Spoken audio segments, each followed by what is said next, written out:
Josh, how are you today? I'm good. Is that you, Jacob? Yeah. Hi, Jacob.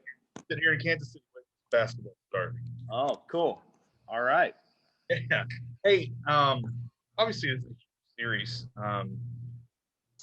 Kind of talk about maybe how this came together, and what this series means for you guys, and how it's kind of maybe your first true test maybe this season with these guys. Well, the series came together.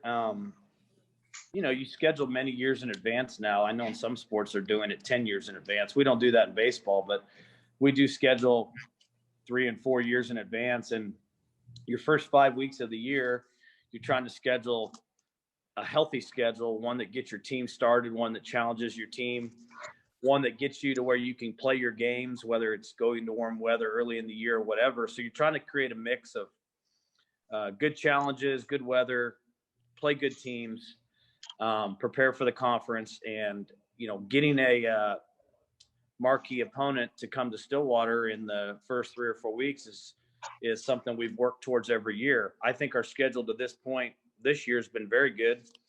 Our original opening weekend was supposed to be Sam Houston State, who I think is picked to win their conference. Week 2, Illinois State, picked to be one of the contenders in the Missouri Valley.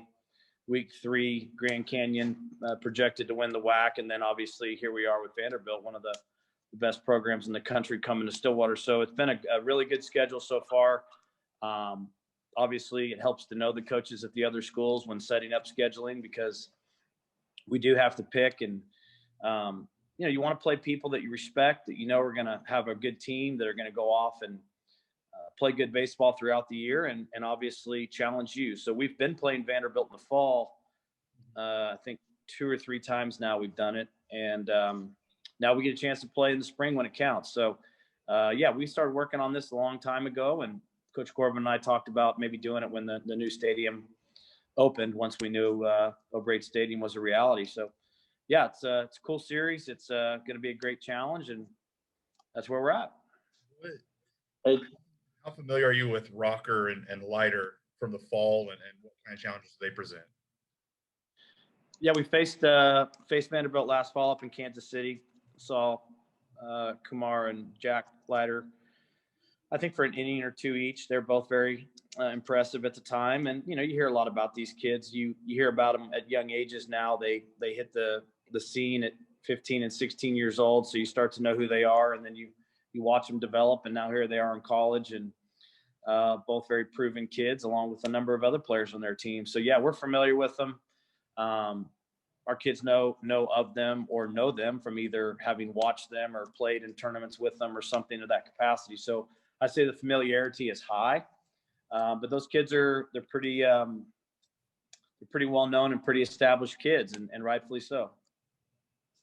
Josh, Mike Wolf here. What do you like about your team so far? What you've seen so far? Yeah, I like everything about my team, Mike. I think the camaraderie has been great. The instincts and formula to win has been very good. Obviously, when you're pitching exceptionally well, which we are, when you're getting great starting pitching, which we are, you have quality relief pitchers, which we do, and you play good defense, and you're reducing down the other team's chances to score, then you need to be efficient on offense, which we have been. And I look forward to us being more efficient as time goes on. We've been able to put some big innings together on offense. We've hit some home runs, so those are positive. We have some strength. But we'd also very much like to become a little more efficient with our offense. We've created a number of opportunities, and we want to continue to cash those in. So I'd liken it to a great football offense that drives the ball up and down the field, and it's maybe taking a few more field goals than they would like, and like to score some touchdowns. I think we're getting in the red zone a lot, and we need to capitalize and score a few more touchdowns. When you look at this league and you look at the SEC, I was looking at the rankings earlier. I think 5 of the top 6 are SEC schools, and of course you guys, Texas Tech, TCU, all in the top 25 as well. I mean, is it kind of a chance to showcase? I know you showcase your program, obviously, but also 2 competitive leagues in the country. I think she thinks it's an awesome opportunity to compete. I mean, I feel like that's what this comes down to. It's just an awesome opportunity to compete. You've had some tournaments in the early going where different conferences were kind of paired up and went head to head, and you've seen some good weekend series across the country. Some of the conferences have obviously been in conference play for the better part of 2 weeks if you go over to the ACC. So I don't know. I don't so much look at this really at all as a conference versus conference thing as much as an opportunity for our team to play great baseball and compete. And, certainly you can sit back and evaluate how the leagues go against one another, what those results are. But for us, it's about chance to compete this weekend, prepare to play what should be postseason caliber baseball against an excellent team and see some of the very best pitching in the country. And those are the challenges you want. I mean, you gotta see where you're at, get that idea of what it takes to be at the peak of your performance, and the pre-conference schedule. If it can show you that prior to conference play, then I think that's a plus. Josh, with the big tournaments that have evolved in recent years, has it become more challenging to get these types of series with Vanderbilt and Oregon State you were supposed to have last year? In basketball, that's become a lot harder to get those home and homes. Is it more difficult in baseball, or can you still consistently get these types of series? It's tough, Dave. It's tough because a lot of the schools that are going to play in an elite conference, they know their conference schedule of 30 games. They want to play in those first 4 or 5 weeks. They want to play at home if they can, and they'd like to play some teams that'll come to them and kind of prepare their teams for conference play. So we're fortunate that we've had some relationships that allowed us to be one of those non-conference weekends. A lot of the SEC schools don't necessarily have to go out of conference and challenge themselves because the SEC schedule speaks for itself and carries enough weight heading into the postseason that's enough. But last year with Oregon State and the year before, we had a common bye week where Pac-12 and Big 12 bye weeks lined up, so we were able to book a home and home with Oregon State. Unfortunately, they didn't get to come here last year, but this year and next year with Vanderbilt, we have a home and home where they'll be here this year, and we'll open the season there next year. So I think you're looking whenever you can to play at least one or maybe two series pre-conference with teams like that can prepare you for what lies ahead. So they are hard to come by.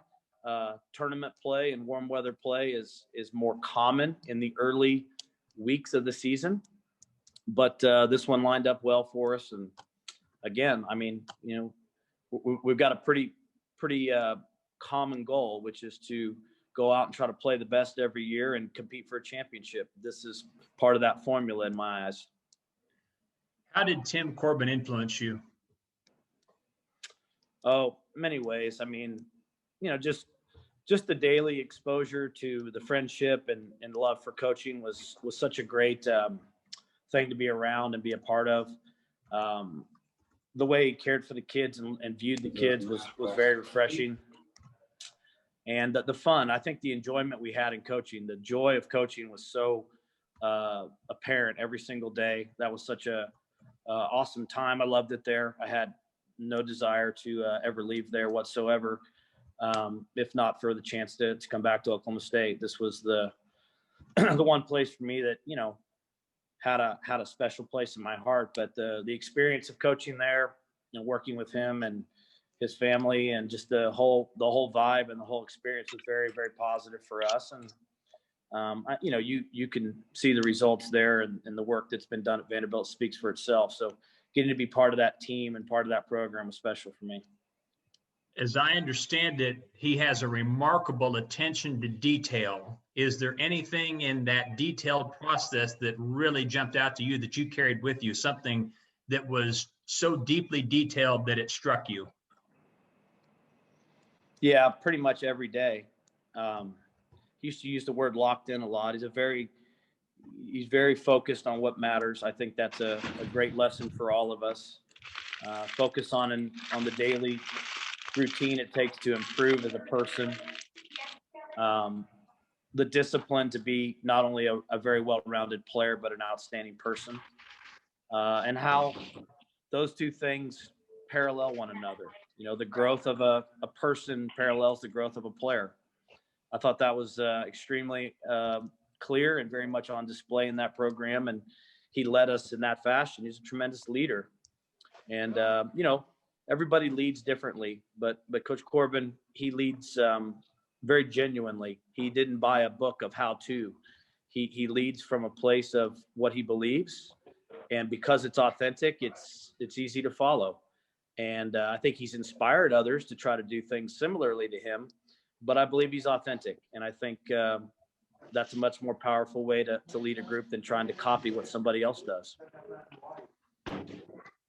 Josh, I had a chance this last weekend to see how you were working your team, and I always love to watch you work with players in the cage. I think that's one of the best things you do as a coach. But with all these kids on the roster, that's one of the things I was looking at. How do you get through BP?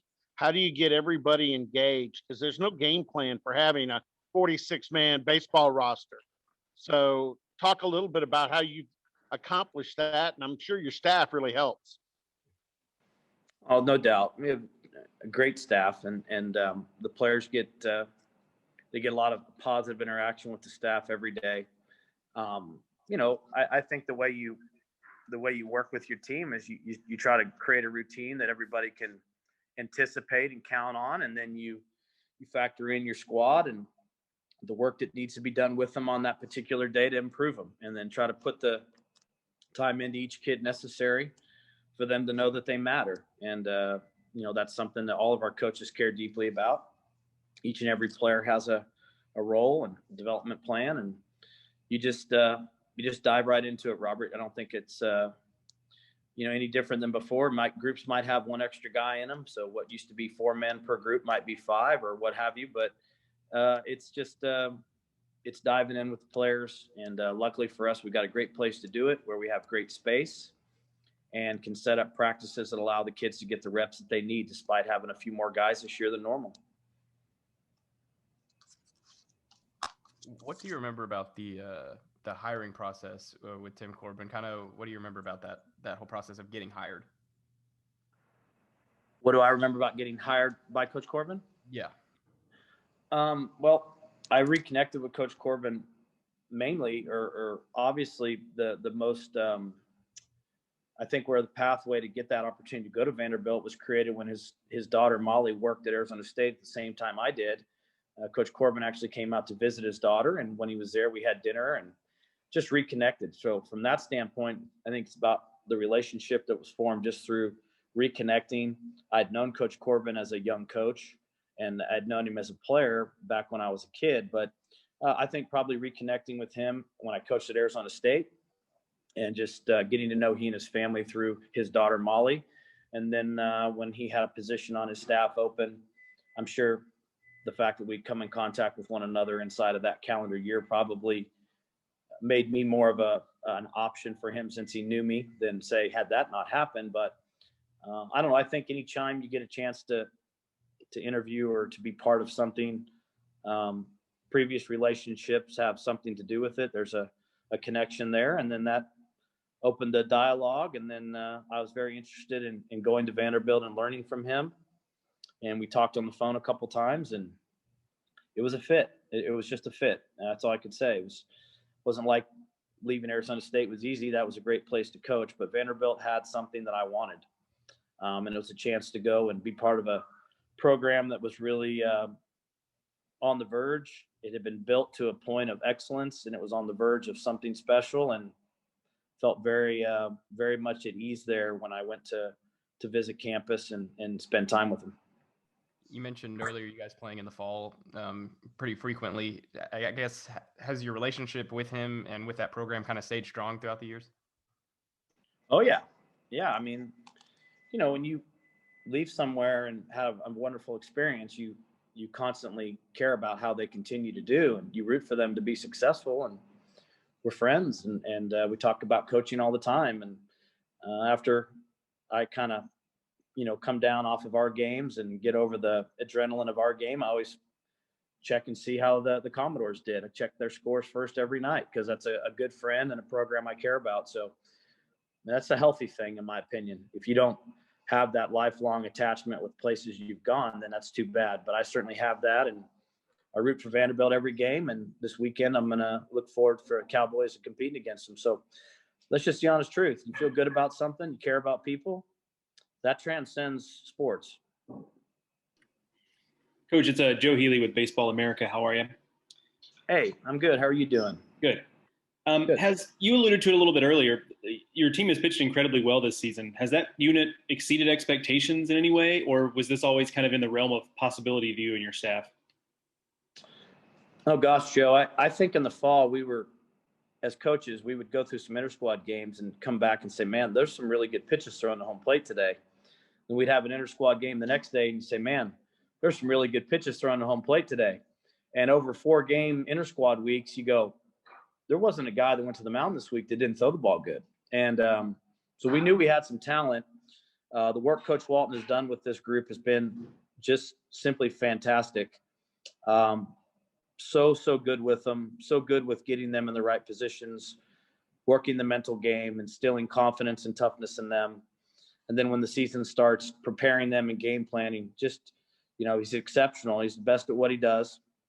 And, the kids are doing a fabulous job. They're the ones that go out there and throw the ball, but they're prepared right. They're coached correctly. They're given great guidance, and they're competing and executing pitches with amazing confidence. And did I anticipate us having good pitching? I did. I felt like we had good arms. I felt like we had some depth. And like most programs across the country, more velocity on one staff than at any point that I can ever remember. And I think that's probably a trend across the country, Joe. I'm curious about that. You had such a good group of young pitchers that came in last year, and then they were robbed of development opportunities as 2020 happened. And I'm curious what, you've seen from that group, talking about Justin and, obviously with what he did last night, Bryce, Kale, even Robleski to a certain degree, just because, he hasn't had a lot of D1 experience to this point. What you've seen from that group in terms of steps forward from the unproven group of pitchers you have. Well, just start with Justin Campbell last night. Last year as a true freshman, he was in rotation. And he was really starting to come on when the season ended. I see a stronger, more focused version of him with more arm strength this year, much more of an edge than ever before, a better front side in his delivery, which is allowing him to pound the strike zone with 4 pitches and a tremendous amount of downward plane to the ball. So big step in Justin. He was able to get some summer baseball in Santa Barbara last summer, so we appreciate the Foresters at least getting him on the mound last summer to make up for some lost innings. Bryce Osmond, high-level stuff. He, too, played last summer in Tulsa, so that was great that he was able to get 30 innings of summer pitching to continue to develop him. He, too, has elite stuff, and he continues to hone that in and pound the strike zone with what could be 3+ pitches. Robleski was a guy in junior college last year that broke his jaw, got hit by a ball, which really limited his pitching last spring before the shutdown. He trained all summer long and really got in amazing shape and came in this fall just loaded and ready to go. So that's a compliment to Justin and his training. He's a very determined, committed pitcher in terms of his body and how he takes care of himself. So those kids that you speak of, Kale Davis has made a huge jump. He went from a guy last year that was trying to reestablish some things in his delivery to a guy now that's pounding the strike zone with a fastball back in the mid-90s and 2 really good off-speed pitches. So you could go really up and down. Colton Bowman, a freshman last year, had a good summer in Savannah. Zach Cable is a guy last year that was just starting to kind of get in shape. He went to Savannah last summer and his velocity got back into the mid-upper 90s. He, too, coming out of our bullpen, has been a weapon. And probably Brett Stanley is the guy that doesn't get maybe the notoriety or the conversation, and that's fine. But he has been exceptional out of the bullpen. And in his 4th year, he's in fantastic shape. He looks like a professional. His body's in great shape. His pitches are developed. His endurance and competitiveness are very, very good, and he can really pitch and jam. So I think if you just look across the guys that have pitched a lot so far, Joe, compliments to the summer people who gave these boys a chance to pitch at a time when it was hard, and then compliment to the players for not letting that gap in time, completely put their development on pause. Thank you. Is there anything to update with Houston or Carson? There's not. Coach, kind of piggybacking on Joe's question about 2020, it's coming up on a year since, you guys, the season got shut down. Kind of reflect on that year and how you guys have been able to overcome everything. Well, Chris, I mean, I don't know that we had to overcome anything more than anyone else that had to deal with the last year. I think for everybody involved, it's just a year of adjustments in life, and sure didn't make us all appreciate the things that we took for granted, or maybe the things that we did every day and never thought twice about. So we're grateful to be back playing. I think the players are super grateful to be on campus together.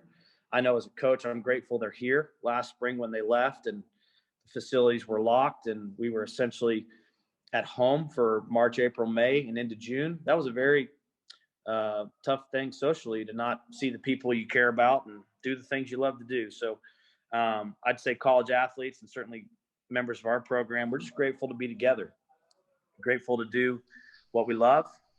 And, at the same time, recognize a lot of people in this country went through some really tough times in the last year as a result of this pandemic. So to just not be able to play baseball is very, very small potatoes in comparison to what some people have gone through. And to those that have fought and suffered, our thoughts are with you. We've got some people we're very close to that we care about that dealt with far greater challenges this year than we ever did. So never want to lose your perspective. Never want to sit here and act like the college baseball season being canceled compares in any way, shape, or form what some people have gone through. Right. And then on a different note, the weather forecast this weekend isn't calling for a lot of rain. Is that something that's been on your mind? The chance that these games might not get in? Chris, if you can help me deal with that, buddy, I'll take you to lunch, my man. Yeah. I wish I had a great answer for you. Yes, it's been on my mind, and I don't know what to do about the weather. It's of all these things that it's the one thing I have no answer for. We really want to play, and we're really going to try to play, and we're going to look for whatever window of time that will allow us to play. And I check it, and I wish I had a great answer for you other than hopefully the weather changes. Josh, a follow-up to that, how far can you push it Sunday reasonably in terms of time? I mean, obviously, doubleheaders on Sunday with conference play coming up would be pretty difficult. How far can you push this to try to get it in, do you think? It's a good question, Dave. I'm going to call Coach Corbin today just to get his thoughts on it. And sure. I got a feeling that baseball wants to be played this weekend, that we're going to get a break each day and get to play. I'm just going to be optimistic and then deal with the reality here shortly. But I really don't know. I tried to just discipline our team and myself to focus on ORU last night and wake up today and deal with what's in front of us. And today we'll start looking at that weather forecast, and if we can move some games, that's what we'll try to do. But yeah, I don't really know how he would feel about a doubleheader, but I think he's like we are. We want to play in a season where, not knowing how much you'd get to play, you want to embrace every opportunity you have to play if it's in the best interest of the kids. Josh, Danielle Dwyer with Fox 25 in Oklahoma City. I wanted to talk to you, not so specific to the games this weekend, but we had talked with Coach Boynton just about the camaraderie, the connection you guys have as a coaching staff as a whole at Oklahoma State, and just kind of all these programs doing really well, and just the culture there. And I just wanted your thoughts on that. Have you really experienced something where all the coaches from all the different programs are that tight knit with each other and, happy to see this success happening? And what do you feel that has done for the culture overall, just for the future of these programs and drawing people into Oklahoma State? Yeah, Danielle, it's that's very real. I don't think there's any doubt. I'm grateful that at Oklahoma State, the head coaches and all the coaches have taken the time to get to know one another and taken an interest in each other's sports. It's fun when your fellow coaches come to your games. It's fun when they send you encouraging messages. It's exciting to see the other sports be successful. We follow all the sports in our office closely. We have a number of relationships that link us to different teams that make us very invested in how they're doing. I think that started about 4 or 5 years ago when we started having sometimes not one, but maybe 2 head coaches meetings per month. And we had a gentleman come in and lead coaches discussions, which became very beneficial to all of us, to sit down and hear John Smith talk about competition and just hear each coach share experiences and really facilitate the conversation. It just put us in the same room more often and allowed us to connect with each other. Then next thing you know, guys are sharing notes and experiences, and then coaches are rooting for each other. And then I think it just grew. It just grew in a very healthy way. And, you know, it's really cool that Coach Holder, being a former coach himself, was so supportive of that, and then helped facilitate these relationships through team building and coach building. And it's just taken off into something really positive. And now you have all the coaches across the board on a group text, just rooting for each other and coming to each other's games. And I think encouraging their athletes to do the same. And it's a strong collegiate feel. It's supportive. It's a good thing. And it's something that I do think, you mentioned Coach Boynton, I think he goes out of his way to support each sport because I think that matters to him. And I think that's something that he feels like as the basketball coach can be a strong statement, because our basketball team is visible. And I think it's a great message that our coaches in sports are behind each other. So it's very real. It's not just something that you're reporting on, but it's something that goes on every day. And kind of piggybacking off the 2020 question, you know, because this time last year is when everything started coming to a halt. Have you noticed from your guys just a stronger feeling of gratitude maybe coming into this year than you've seen from them in years past, just because they know what it feels like to have something taken away from them? No doubt about it. No doubt about it. They're very grateful we get to play. They understand we have to keep our discipline in order to stay healthy and continue this. They are appreciative of it. They know the Oklahoma State has been fantastic to us as a team in supporting us through this and testing and giving us every opportunity to be safe. The different things we're doing with travel and such to stay healthy is a great commitment by the school to our team and our players. So they appreciate that. And I applaud Coach Holder and the administration for supporting us and keeping us healthy. Also for the seniors that they were allowed to return as super seniors, the school was first to step up and say, we're gonna support that. So we are grateful, and we do know that it can be taken away in a heartbeat, and we don't want that to happen. So we're going to do the very best we can to do all the right things and keep playing and not take it for granted. Thanks, Josh. You're welcome. Hey, Josh, I heard there was a window about a question about the weather, so I decided to hop on here. There looks to be a window this weekend. You know, if the rain cancels the game, it's not going to cancel your pregame meal, right? I think you had 3 pregame meals yesterday, including mine down in Tulsa. So I appreciate the weather update. But if you can make the weather move, I'll buy you lunch today. All right. See you. Thanks, weatherman. Hey, Josh, Patrick Winahan here. Just a couple questions, not like necessarily about the series this week, but with the new stadium, how has that changed your ability to recruit to Stillwater? It's really helped, Patrick. I think it's there's no question it's changed things in such a positive way, because the stadium it's fabulous. It's a place that players are interested in seeing. They're interested in playing and training in elite facilities. I think players nowadays want to play in front of great crowds, which we're starting to draw despite having limited capacity. The crowds have been great so far. And it's a chance to be part of something that players want to be in a special environment. So it's created a new environment. It's allowed us to train players better than ever before. It's given us the technology and space to put a player in position to grow.